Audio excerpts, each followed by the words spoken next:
Hello, വൈകുന്നേരം ഒരു snack ഉണ്ടാക്കാൻ വേണ്ടി നിന്നപ്പോഴാണ് ഇതാ സ്ഥിരമായിട്ട് വരാനുള്ള നമ്മളെ മുട്ടയും ബ്രെഡും ഹാജരായത്. ഇന്നിപ്പോൾ ഇവന്മാരെ കൊണ്ട് എന്താ ഉണ്ടാക്കാന്ന് ആലോചിച്ചപ്പോഴാണ് വെറൈറ്റി ആയിട്ടൊന്നും ചിന്തിക്കേണ്ട. നമ്മൾ പണ്ടൊക്കെ സ്ഥിരമായിട്ട് ഉണ്ടാക്കിക്കൊണ്ടിരുന്ന നമ്മൾ ബ്രെഡ് ഓംലെറ്റ് തന്നെയാണ് ഉണ്ടാക്കാമെന്ന് വിചാരിച്ചത്.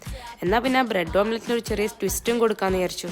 അപ്പോൾ ആ ഒരു ബ്രെഡ് ഓംലെറ്റിന് സ്ട്രീറ്റ് സ്റ്റൈൽ ബ്രെഡ് ഓംലെറ്റ് ആക്കി മാറ്റാൻ വേണ്ടിയിട്ട് ഞാൻ 5 മുട്ട എടുത്തിട്ട് പൊട്ടിച്ചിട്ടുണ്ട്. ഇനി അതിലേക്ക് വേണ്ടിയിട്ടുള്ള വെജീസൊക്കെ അരിഞ്ഞെടുക്കാം കേട്ടോ. അപ്പോൾ ആദ്യം തന്നെ ഒരു അല്ലി വെളുത്തുള്ളി ഞാൻ കട്ട് ചെയ്തെടുത്തിട്ടുണ്ട്. പിന്നെ ഒരു ചെറിയ സവാള ചെറുതാക്കി നുറുക്കിയെടുത്തിട്ടുണ്ട്. അതുപോലെ തന്നെ എൻ്റെ കയ്യിലുണ്ടായിരുന്നുള്ള ക്യാപ്സിക്കും പിന്നെ ചെറിയ ടൊമാറ്റോസും എടുത്തിട്ടുണ്ട് കേട്ടോ. അപ്പോൾ നിങ്ങളുടെ കയ്യിൽ എന്താ ഉള്ളത് അത് മാത്രം എടുക്കുക. പിന്നെ ഞാൻ കുറച്ച് മല്ലിച്ചപ്പും പുതിനയിലയും കൂടി ചേർത്തിട്ടുണ്ട്. ഇനി അതിലേക്ക് ആവശ്യത്തിനുള്ള ഉപ്പും കുറച്ച് മുളക് പൊടി, കുറച്ച് മഞ്ഞൾപ്പൊടി, കുറച്ച് കുരുമുളക് പൊടി ഇതും കൂടി ഇട്ട് നന്നായിട്ട് ഇളക്കി കൊടുക്കാം. അപ്പോഴാണ് ഫ്രിഡ്ജിൽ എന്തിനോ വേണ്ടി കാത്തിരിക്കുന്ന ഹാലപ്പിനോസ് ഓർമ്മയത്. അപ്പോൾ അതോ ഇതിലേക്ക് ഇട്ട് കൊടുത്തു. ഇനി പാനിൽ ബട്ടർ ഇടുക, ഓംലെറ്റ് മിക്സ് ഒഴിച്ചു കൊടുക്കുക, നന്നായിട്ട് പരത്തിയിട്ട് 2 സ്ലൈസ് ബ്രെഡും വെച്ച് കൊടുക്കുക. ചിലത് ശരിയാവും.